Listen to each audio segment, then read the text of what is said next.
A while back, I discovered I was paying over $400 a month on subscriptions I didn't even know I was paying for. That's over $5,000 a year. If you're trying to save for a home but can't seem to get ahead, this video is for you. My name is McKay. I am the COO of Meet Kevin's real estate startup House Hack. And today, I'm going to show you steps on how to save your first $5,000 in 30 days. Let's get started. When it comes to starting on the path of becoming a homeowner, there's a lot of variables at play. However, a lot of people just assume they don't make enough. They realize that maybe they're not saving enough. Let me tell you the exact system that I used that helped accelerate my savings, and it's the same approach I've seen work for others. Here's the first thing about saving your first $5,000. This is barely enough to cover closing costs. However, when it comes to saving money, saving your first $5,000 will be one of the most important things you ever do. Not because of the actual monetary amount, but because that means you've built the habits to stop spending as much and your savings are outpacing your spending to where you can now see $5,000 in one account in one place. Let's start with step one, the subscription purge. First, I know this is going to sound extreme, cancel every membership you can think of. I'm talking streaming services, gym memberships, meal kits, software, all of it, everything. I recently did this and I found I was spending over $400 a month on things that I didn't even know I was paying for. That's $4,800 annually just disappearing like that. And my mortgage is like $5,100. So I saved almost an entire mortgage payment in just canceling my subscriptions. It was absolutely crazy. Here's a huge subscription hack that Meet Kevin actually taught me. When it comes to signing up for subscriptions, because sometimes you do want to pay for Netflix, or sometimes you do want to go pay for the software to help you become a better employee or help start your small business. What you do is you pay for it, sign up once, and before you leave that browser, cancel it. Because guess what? You just paid for 30 days. Nice. The real stickiness in subscriptions is forgetting that they even happen. It's the $15, $30 a month subscriptions that end up adding up to that huge $400 a month amount. So cancel everything. And then after 2 weeks of living life and saying like, oh wait, actually maybe I do miss the gym more than I thought. I don't like running outside as much as I thought. Or hey, there's this Netflix series that came out. I really want to watch it. Okay, sign up for it for 1 month, but before you leave the browser, cancel it. And guess what? 30 days are going to roll around and you're either using that subscription more than you thought, or if you're not using it all, then great, you didn't get charged for it. And the next time you want to go watch a series, sign up for that 1 month, cancel it immediately. Now you're only paying for 30 days rather than years at a time. Step number two, tracking every single dollar. Now I know this sounds extreme, but every time you swipe your card, every time you Apple Pay, every time you Venmo, write it down in a spreadsheet. And I'll talk more about how to track it in just a second. According to the budgeting app Every Dollar, the average user finds $395 extra a month that they found just by budgeting. And guess what? When you start budgeting, your expenses generally fall by around 9%. That's a pretty good boost to your monthly savings. Now, you can't save money if you don't know where it's going. So like I said, you need to start tracking every expense, no matter how small. Use a simple notes app or a spreadsheet and add your partner so it's a shared notes or a shared spreadsheet. Start with free for right now. Nothing fancy is going to be required. Every time you spend something, write down the date, what you spent it on, and how much it was. If it's a shared notes, then your partner needs to add it as well. You got to be on the same page with your partner, or if you're doing it by yourself, you got to keep yourself accountable.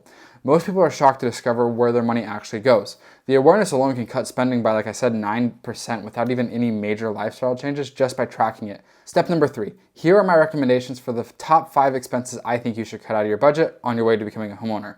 First, eliminate eating out completely. The average American spends $3,000 annually on dining out. That's 60% of your entire savings goal right there. Second, rethink your transportation. Can you carpool? Can you ride a bike? What can you do to rethink your transportation situation? Transportation costs an average of $166 a month for many households. Now, between gas, wear and tear on your car, honestly, I think it might be a little bit more than that. But if you can find a way how to reduce your transportation costs, do it. If you need to downgrade to a cheaper car, buy a Prius. It's not that big of a deal to your ego. If you're trying to save money, I'd rather have a Prius and a house than a little bit of a nicer car and no house. No, I know it sounds ridiculous, but if you want to become a homeowner, these are the things you're going to have to do. Third, cut out alcohol and special drinks. Whether that's $5 a day on coffee, or whether that's a Monster or 2 every day, or whether you're spending a lot on alcohol, go look at your budget. That daily $5 coffee is around $150 a month. Add weekend drinks in and now you're spending $200 to $300 a month on beverages just alone. What? Bro, what are you talking about, man? One of the things I did was I love drinking Monsters, but those monsters are $2 to $3 a pop, and I'm having to spend $40 on a case of monsters. It gets kind of crazy. So what I ended up doing instead was I got these little bubblies. They're sparkling waters, and they're less than $1 per drink, which is much better, and I'm not consuming near as much caffeine. And if you're a coffee drinker, then make coffee at home. It'll be cheaper in the long run, I promise you, and it'll save you more time. We'll talk a lot about time savings in another video, but cutting out specialty drinks was a huge money saver, actually. You wouldn't quite believe how much money I've saved being able to do that. Fourth, cancel all unnecessary shopping for 30 days. Obviously, groceries and stuff like that is fine, but no new clothes, no gadgets, no impulse purchases on Amazon. For 30 days, you're gonna lock down and you're gonna see how much money you can save. Make sure on Amazon that you cancel all recurring subscriptions. Like if you need to buy toilet paper, buy it manually for like the next month or so, okay? Cancel all recurring subscriptions. Trust me, it'll save you a ton of money down the line. Next, and honestly, if it helps you, sign out of Amazon completely for 30 days and see how much money you can save. Fifth, this one's a little more tricky. If you can, great. If not, then do the best you can. Find a way to temporarily reduce your housing costs, whether that means getting to a cheaper apartment, asking your landlord what you can do for a lease break, whether you can negotiate rent. Housing is most people's biggest budget expense. So you need to figure out a way to reduce housing. We'll talk a lot about on your road to saving for a down payment, but for right now, see if you can figure out a way. It doesn't have to be in the first 30 days, but a way to reduce your housing expenses, or whether that's moving closer to work, so that reduces your transportation costs, things like that. Find a way to reduce your housing costs, because trust me, that'll be one of the biggest money savers you can do, but I also know it's the most difficult. Step number 4 in this whole 30-day lockdown process, partner alignment. If you have a partner or a spouse, you must get them on board, otherwise you're gonna be fighting an uphill battle. Financial disagreements will sabotage even the best budgeting plans, because if you're trying to budget and your spouse is not on the same page and she spends $50 on a purse, then you're toast, right? Now you're starting to throw your goals out the window. So you need to have an honest conversation about your goals and why you want to save this money. Like, what is the bigger dream that you're working on? Something that's helped my spouse and I is focusing on bigger goals. Like, what's the bigger objective? Okay, we're not going to eat out for dinner for 30 days. What are we going to save for? Like, what's the bigger goal? So trust me, it'll be worth it. You both need to understand like the why behind what you're doing it. Otherwise, it's just kind of pointless and you just feel like you're living a miserable life. You just need to remind yourself this is temporary for the time, even though most of these kind of habits should become habitual by the end of the challenge. You need to get your spouse on the same page, be on the same goal. Now, if you're a lone wolf, you gotta look at yourself in the mirror, write it down and put it near your bed or on your mirror, because you need to be able to look at your goals every single day and understand where you want to go. This isn't about restricting your relationship, your spouse, or even yourself. You just have to remember why you're doing this. This is to be able to buy that house of yours, to live closer to friends and family, or to be able to kind of become more independent, whatever it may be. Step number 5 in your 30-day savings grind. Where you keep your money is a pretty important deal, because I think a lot of people do it incorrectly. Listen to this crazy stat. 2 in 5 Americans don't have an emergency fund. Now, 40% of Americans couldn't cover a $1,000 emergency expense with cash or savings. And 60% of Americans said that they had an unexpected expense pop up in the past year. So what's even more scary is there's that difference of people that they can't pay for that emergency expense, so they're probably putting it on credit. We're gonna talk about kind of my strategy with emergency funds a little bit later. Let me kind of give you a quick synopsis on my opinion of emergency funds. This is not the perfect way, but this is what I've done personally. It's helped me. Start with 1 month of savings, because if you focus on just having 6 months of savings, then you're going to be saving forever, and it's really hard to kind of separate savings and emergency fund. In my opinion, what I've done with my family is I save 1 month of living expenses as my emergency fund. If disaster strikes, it gives you 30 days to kind of figure things out, to start, whether that's driving Uber, which I'm not a fan of, or whether that's getting a different job, or whether that's working late nights in and out, whatever it may be, it gives you 30 days to figure that out. If you're not confident in your ability to kind of figure things out in 30 days, don't worry, go for 60 days. You should be able to pay for 60 days of living expenses. So that's 2 months of rent, 2 months of groceries, whatever makes you feel more comfortable. If you feel like 90 days is more your personality, in my opinion, what I've done, give yourself 30 days to start with. And if you want to bring your buffer up to like 60 days, you can do that. And if you don't feel comfortable with 60 days, 90 days is a good place. But some people suggest 6 months, which to me is a really long time. That assumes that you won't be able to work for 6 months, which in a recession or depression, it's possible. But honestly, that's just your risk appetite. In my opinion, start with 30 days, go from there. If you just wait until you have 6 months saved, then that becomes a lot different of a conversation. Here's what I do personally. I have a checkings account and then I have a savings account. My checking account is for my daily operation, like paying bills, paying off the credit card, stuff like that. And then I have a savings account. Now this is where I have like a 30-day emergency fund, or this is where I keep the money to pay off the mortgage, or this is like my sweep account where once it hits a certain threshold, I sweep it to my brokerage account. The thing is, I recommend having two accounts in my opinion, because if you keep everything in your checking account, you're gonna see that money, you're gonna wanna save it.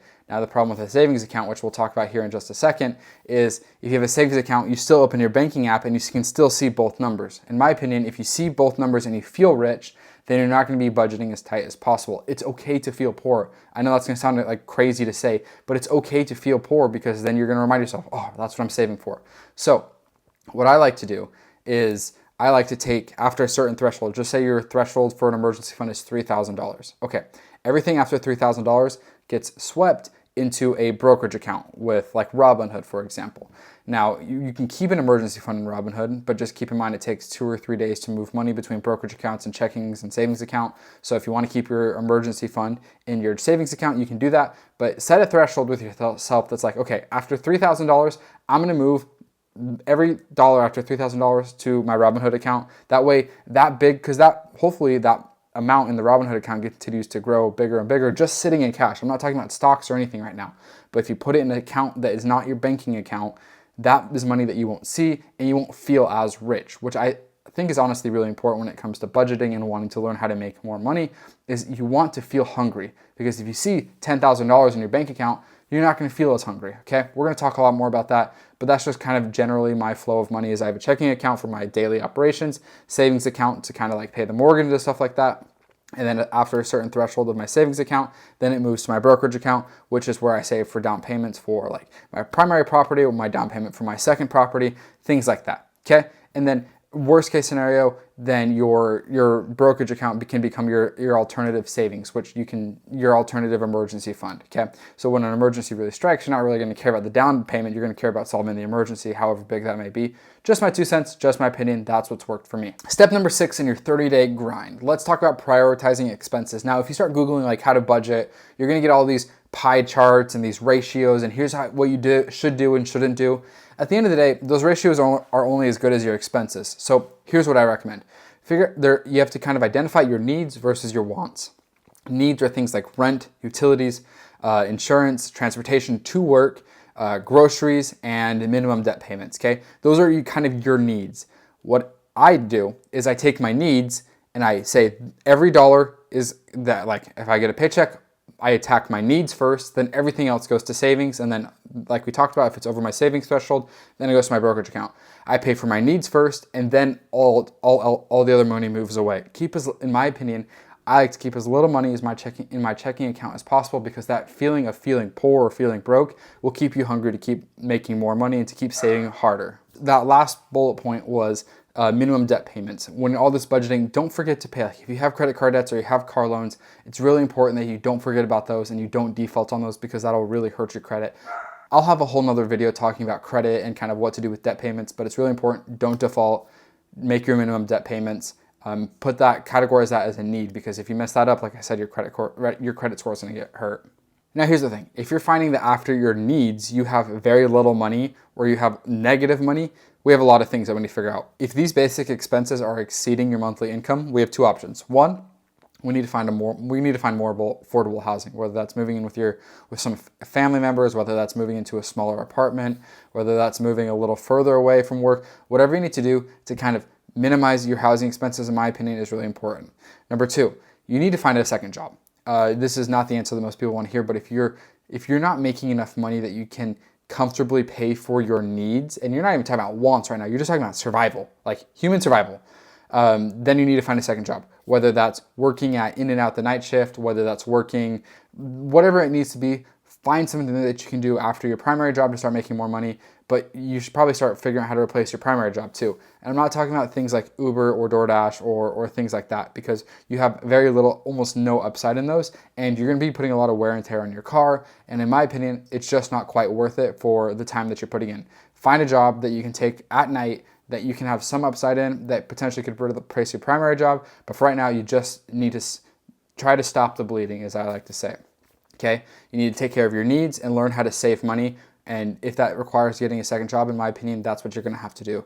It's not going to be easy, but hopefully it'll be temporary. Step number 7 in this 30-day grind to save $5,000 is overcoming mental blocks. A lot of things I hear is, oh, I already work so hard, I just want time off. Oh, and if that's the life you want to live, great. But if you're watching this video, that means you're trying to become a homeowner.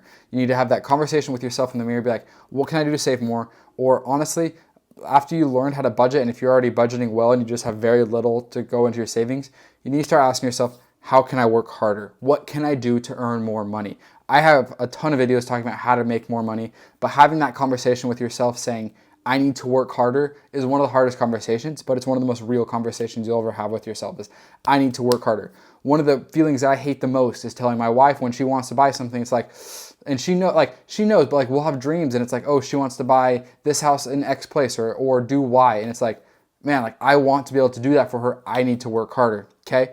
And I know that's a really hard conversation we have with ourselves, but if you want to be able to have the life that you and your partner want or you and yourself want, you need to start working harder, okay? That's a super not popular thing to say, but you got to work harder. In that case, let's get to work. This is more about saying no to the small pleasures and start saying yes to like, yes, I will work that extra shift. Yes, I will work overtime. It's a sacrifice. It's a grind. I've done it for a long time. You have to start doing that. And remind yourself, this is temporary. You're not going to live this way forever, just long enough to kind of build momentum. But soon, that's the thing about making money. It's a dangerous trap because once you start making money, you just start always asking yourself, how can I make more? How can I make more? So you got to have that conversation with yourself often. What do you want to do? Where do you want to go? Making money is not inherently bad, as I talked about in my last video. You just kind of got to put it in the right direction. All right, conclusion about the 30-day grind. Your first $5,000 will be the most difficult money you ever save. It requires changing habits, making sacrifices, but once you hit this milestone, you'll have built the muscle memory for financial success. If you break this down into weekly targets, that's about $1,250 per week of saving to save $5,000 in 30 days. Track your progress and celebrate these smaller wins along the way. When you reach your $5,000 milestone, take a moment, acknowledge what you've done. This is an incredible milestone because now you've learned how to do the hard part. You've taken control of your finances rather than letting them control you. This is the foundation for what you're going to need to become a homeowner. If you want to see 9 steps to go from renter to homeowner, check out my last video here. If you're serious about going from renter to homeowner, the journey starts with your first savings milestone. Now get out there, make it happen.